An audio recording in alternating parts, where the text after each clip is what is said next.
Hello to you all once again. It is almost 7 o'clock here in Santiago de Compostela, Spain, where I have arrived after 6 days of walking the Camino de Santiago. So I started, as some of you may remember, I started this year's Camino in Ferrol on the Camino Inglés, which is a 5 to 7 day route. So definitely shorter than some of my previous Caminos, which is totally fine because um, there are a variety of ways to do the Camino, and it's one of the things I love about it. So um, this route was great.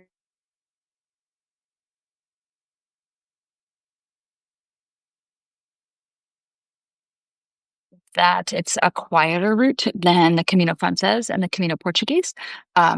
Those two routes are indeed the most popular, but what I liked about this route is that there weren't nearly as many pilgrims on it, and but there were sufficient accommodation options and plenty of people to meet. And even up until this last day, like I met someone new last night that we ended up walking into Santiago with, which is awesome. And it's funny walking into Santiago on my own and deciding whether or not I want to walk in with other people I've met or walk in on my own or and coming in from a different direction. So this was there are at least three or four different ways that you can come in on the Camino. And so I have come in a couple different ways. And the way I came in today was completely new. So that was really cool. We stopped at a bar. And for those of you that have watched this before, you know that when I say along the Camino that we're stopping at bars, it's not that we're drinking alcohol all the time.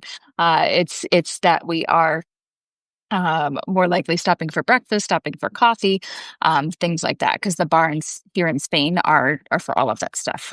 We go there for breakfast, we go there for a snack, we go there for a drink, we go there for a sandwich, and it's that way along the Camino de Santiago as well.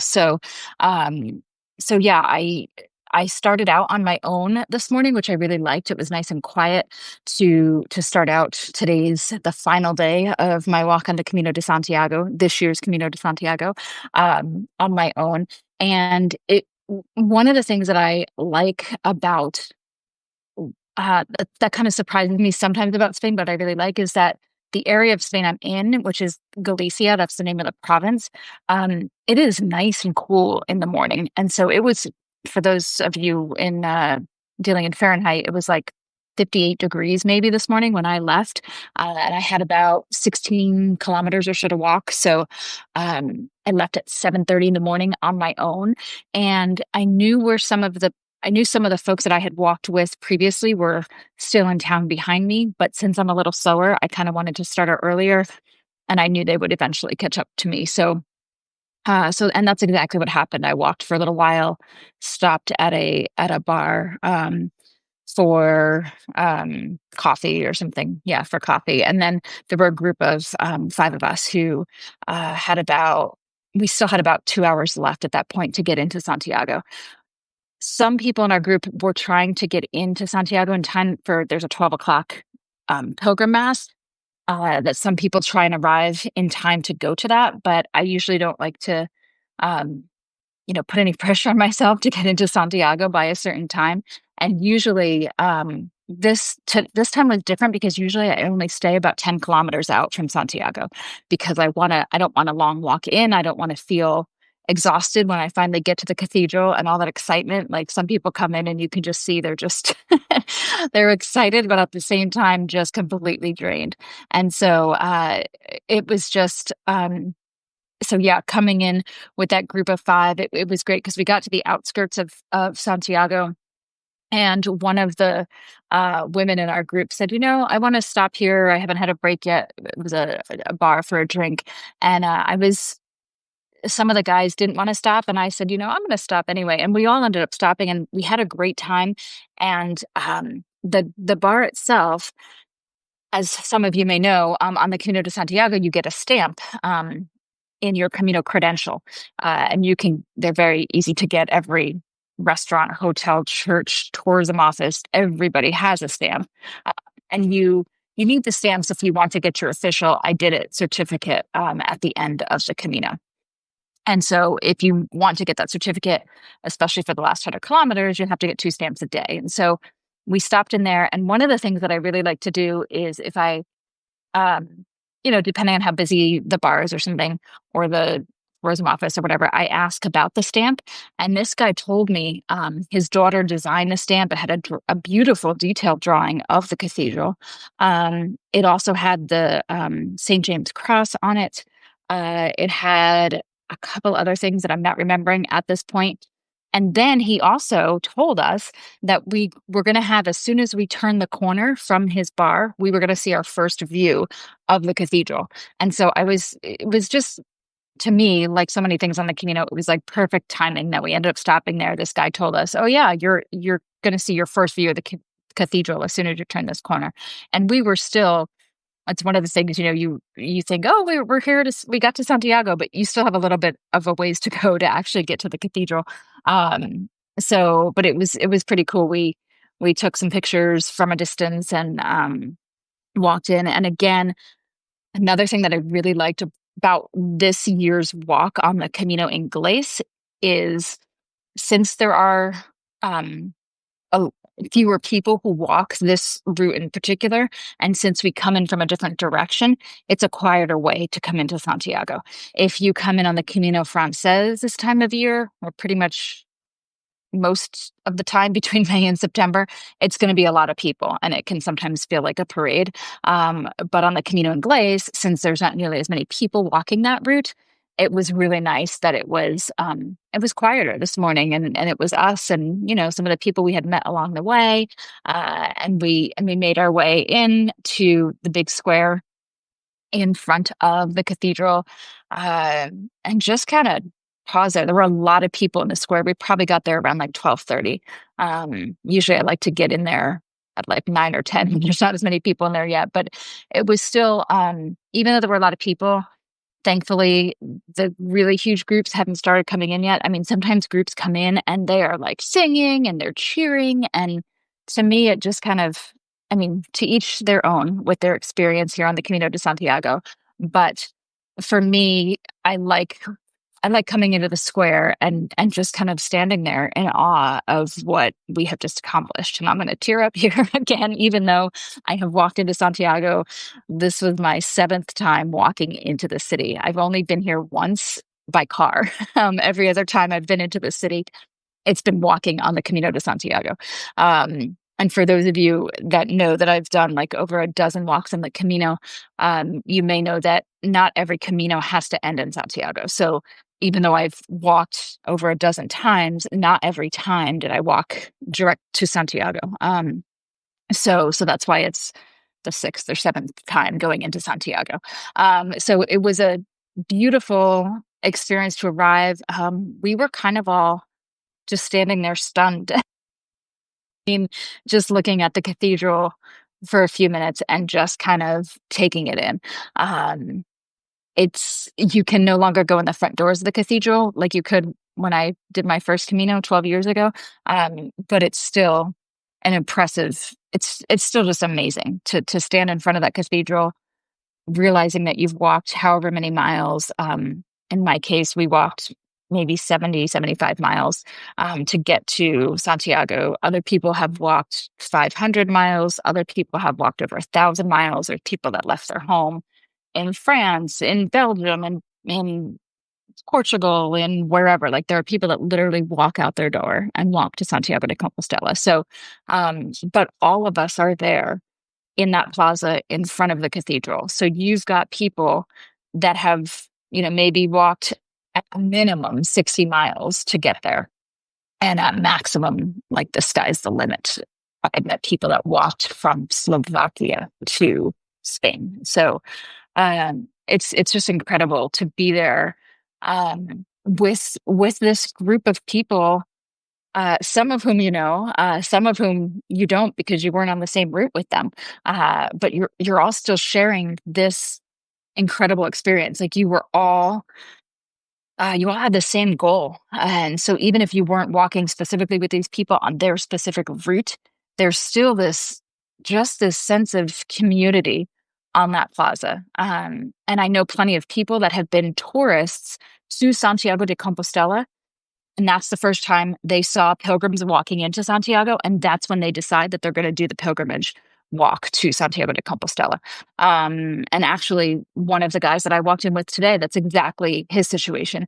He came to Santiago de Compostela as a tourist from Argentina years ago and said, I'm going to go back there and walk the Camino one day. And I walked in with him today. So it was just pretty darn incredible. As I'm, telling you about my experience here, by all means, first of all, thank you all for joining me. And if you have questions about the Camino de Santiago, the route that I just finished, or questions in general about the Camino routes, by all means, let me know. Today is the last of my daily Substack Live recordings because I'm here. I made it. I walked to Santiago de Compostela from Ferrol, which is on the Galician coast. And it's called the Camino Inglés, the English Camino, because it's where folks from England would set sail and come and land in Ferrol, and then start walking to Santiago.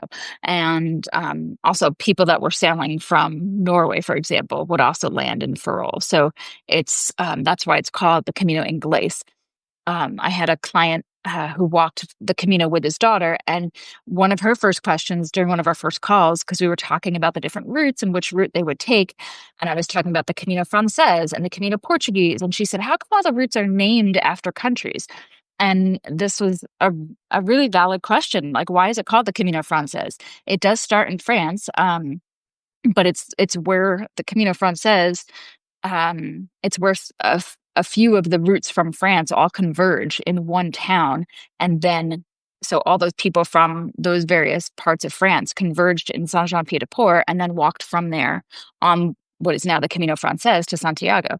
The Camino Portuguese, it's for the people that walked up from Lisbon, from Porto, from Valenca, which is right at the border with Spain. So the Camino Portuguese comes up from Portugal. There's a route called the Via de la Plata that has a history as like the silver route or something like that. I don't know. I haven't done that route, so I don't know all of the history of that route, but there's the names of the routes are descriptive of either where they're coming from or the history of the route. There are some that say that these routes are like older than the pilgrimage itself, because these pilgrimage routes have been around since the 800s. But some people say that they're even older than that they were old Roman roads and trade roads and things like that. So anyway, we got in here to Santiago de Compostela around 12:30, and when then we spend a lot of time in the square. I mean, it's just a great place to. I mean, other friends of yours are coming in, so you kind of hang out there, take tons of pictures. With your little group of people that you met on your own, and just other people, can you take my picture? Can you take my? It's just such a great community to be standing there and just taking it all in with all of these people that just did something amazing, that maybe for some of them they never imagined they would be able to do. And so it's just so powerful to be standing there. And then the next thing that we did is we went to the pilgrim office to get our official credentials. So that's like super streamlined now. Like my first Camino, there was an office on a very very historic street, a tiny little office, and you stood in line sometimes for hours to get your credential. But it's all like technology now. Like there's a QR code that you register, and then you show your QR code and you get a number, and then you go to a desk. And I mean, we walked right in and got our Compostelas. And then what's really interesting is there's a lot of things here that a lot of people don't necessarily know about. Somebody sent me an article about all the things you can see in Santiago, but for a lot of us coming into Santiago, one day I'll come here as an actual tourist. But usually when I'm coming here, it's to be part of this pilgrimage experience of having accomplished this big thing. It's a little jarring to be here this weekend in particular, because yesterday was the feast day of St. James. So it's like a bit of a party atmosphere out there, which makes it hard to walk around the city sometimes. Like, I have been searching out the quiet places. And so the group that I was with, I knew that upstairs in the pilgrim office, and the signs are not as big about this anymore, but there are rooms upstairs in the pilgrim office where you get your credential. The Germans have one, the Dutch have a room, the Spanish have a room. There's an English room, there's a French room, and they're all manned by volunteers. And so you can go upstairs and go into these rooms to chat with somebody, to reflect on your experience, to because and one of the women that I was with, I could, I could see that she needed some, and thankfully she expressed it. She needed some time to just process because you get in here and you see the cathedral and you take your pictures and then you go get your Compostela. And then it's like, oh, where are we going to go for lunch? We need to check into our hotel, or for some people, their hostel. And then, yeah, I mean, it's just like go, go, go, go, go. But you've just done this incredible thing. And you need some time, like just some quiet time to just sit and process. And we had this amazing experience. She and I both went upstairs, and we stopped first at the German room, but the door was closed, and the Dutch woman next door told us that they were out for lunch or something. Now, she, of course, also speaks English, so then we went to the English room, but they were also out to lunch. And so we kind of like looked at each other, and I said, if you just want to sit here in the hall and we can just chat and talk about whatever we need to talk about. And again, I'm going to tear up saying this, but we just, I'm not going to tell you what we talked about, of course, but we had our own time to reflect, with each other, and we just needed some time to. It's nice and quiet up there, and we literally just sat on the floor in this hall, chatting for I don't even know how long. We didn't even keep track. I have no idea how long we were up there, talking through things that we needed to talk through to process this experience before we went back out into Santiago de Compostela and did whatever we were going to do next. And here's one of the other wonderful things. There were three other guys that we walked in with, and she and I just went upstairs and then decided to stay up there. And they hung out. We didn't feel any pressure. We knew that they would go do what they wanted to do. And it just was just a thing. We were just like, hey, we're going to go do this. Okay. And when we were finished with our time together, we went downstairs, and I knew that in the back of the pilgrim office, there's a garden. And I'm one of the things that I seek out when I get to Santiago now are the quiet spaces, because it can be very overwhelming to come into this city as a pilgrim, because there's so many people, and it's a tourist city, it's a university town, and so I told my friend, hey, there's this park, and as soon as I told her about that, the guys that we were with, one of them sent us a message and said, hey, just want to let you know we're hanging out in the park in the back, if whatever. Like, it was just they were just so kind and chill. They didn't have to wait for us, but at the same time, we didn't even know if they were waiting. But it was just delightful. And we went out and we just all hung out in that park for a bit, just chatting. It was quiet. There were birds.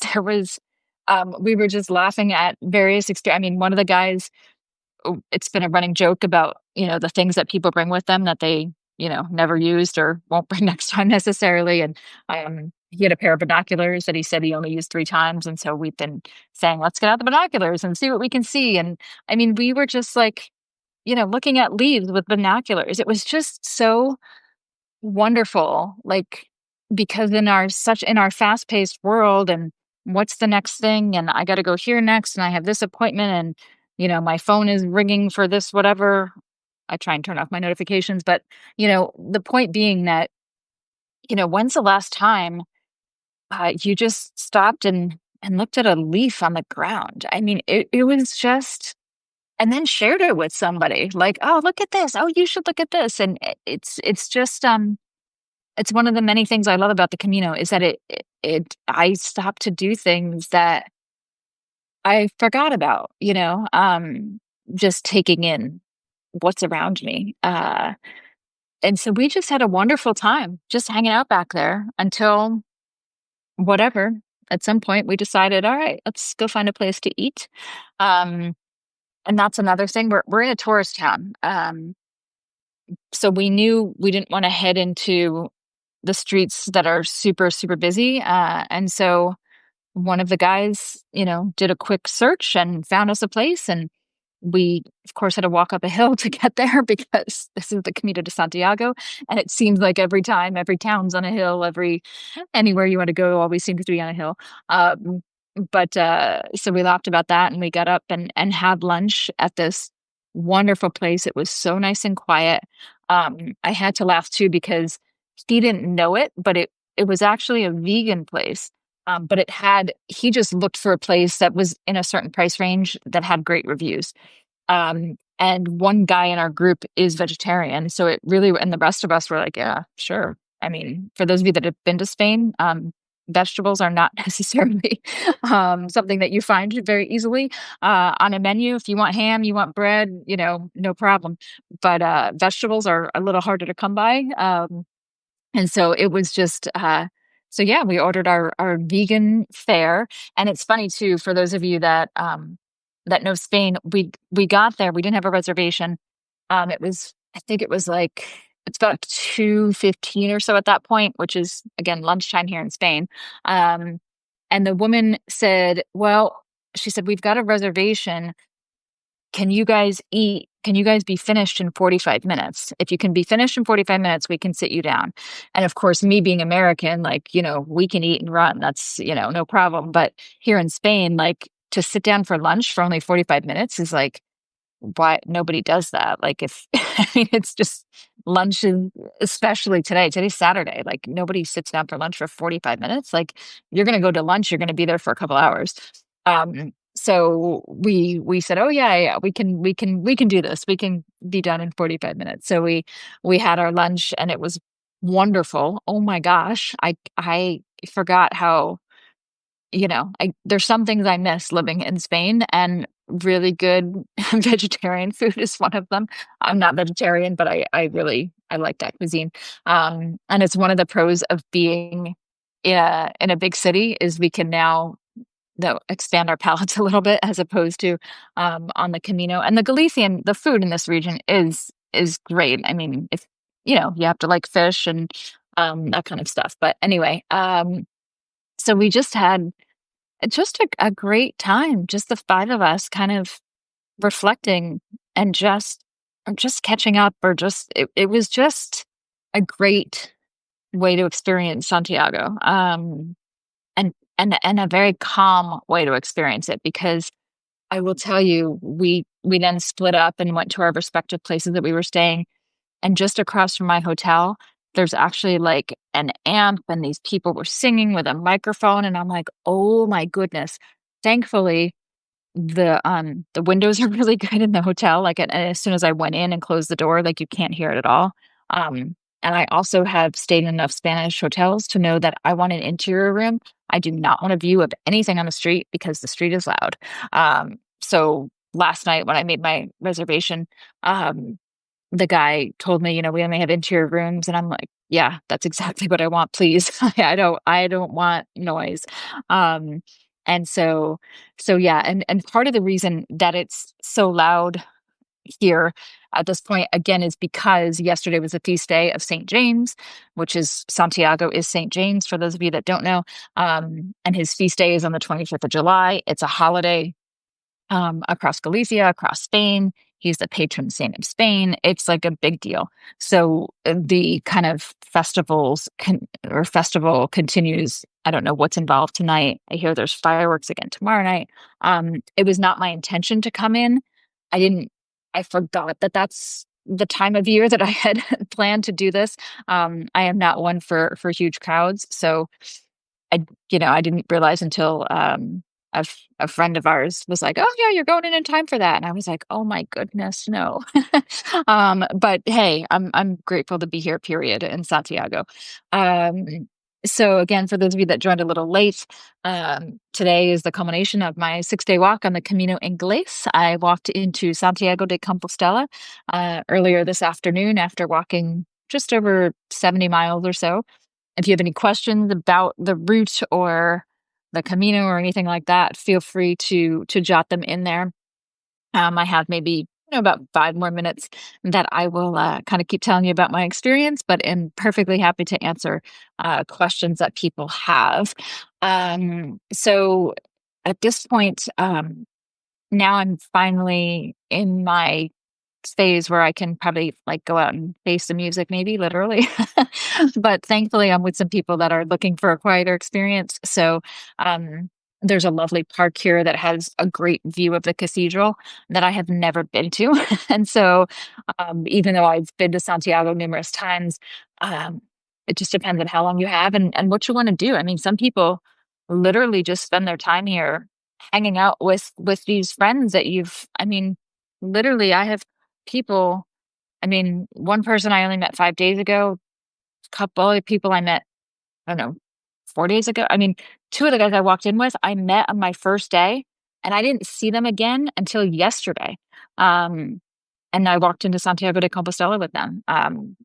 The fifth person I walked in with today, I just met him last night. I mean, but you have it's amazing how quickly you connect with people on the Camino de Santiago, and it's a thing I see when traveling in general as well, but on the Camino, it's like it goes to a whole other level. Um, there are lots of stories of people that met on the Camino and then got married. And people have explained it like, yeah, I mean, you're walking, you can be walking for hours without interruption in your conversation. And by the time you get to Santiago, it's like you've been dating for how many months because you've had all of these conversations. I mean, you start out with your basics of where you're from, if it's your first Camino, where you started, all that kind of stuff. But after sometimes just a few hours, sometimes a day or two of walking with people, I mean, you know a lot and about their lives. People share things with you. And it's really I'm always so touched by what people share with me. That people feel that they can trust me with some of the hard things that they're carrying. Um, and as I've said before, a lot of people do the Camino de Santiago with some sort of intention and it's not necessarily religious. It's people who just went through a breakup, people who just retired, people who are going through some sort of period of transition. I always have a reason. When I'm doing the Camino, I always have something I'm here to process or think about. And it gives you that time. You can process it with other people if you choose. You can also walk on your own. It's lovely that although some people it's hard. Some people get caught up walking with a group and then don't have kind of the experience that they were thinking they were going to have. And um, which brings me to I also there's a place here called the Pilgrim House. Um, and it's volunteers and it's just a place to, again, another kind of oasis. They have a quiet room in the back with books and candles and reflection prompts. If you want to do that, you can chat with somebody.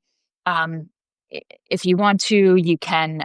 They've got little snacks. They'll help you with printing your boarding pass or whatever questions you have. They're just lovely people there to help you now that you've done this thing in whatever way you need. And so I went to they have a reflection thing that I went to. There was the leader of the reflection and then a volunteer, and then there were four of us, and we had all walked different Camino routes.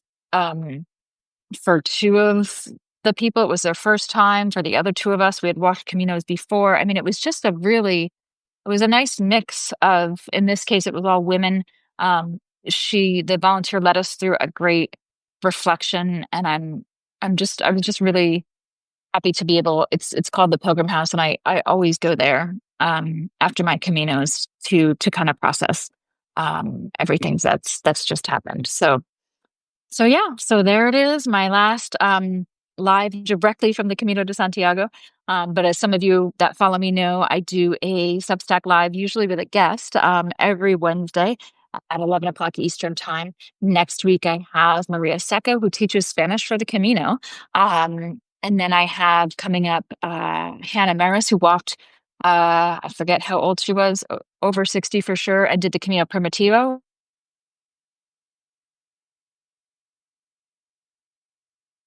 of the Camino. I also have coming up author, guidebook writer, and podcast host Dave Whitson. So yeah, Wednesdays at 11 Eastern. And like this one, they're all recorded, so you can watch them at any time. And for those of you that have joined me along this journey that I started back on Monday, thank you to everyone, whether you tuned in or watching this later. I very much appreciate, I love getting on here and seeing you guys. Some of you I know, some of you I don't, and hope to at some point.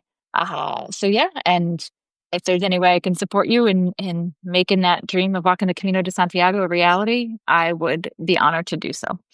Okay, guys, from Santiago de Compostela, I wish you a buen camino and wherever your journey in life is taking you. And I will see you on Wednesday. Bye bye.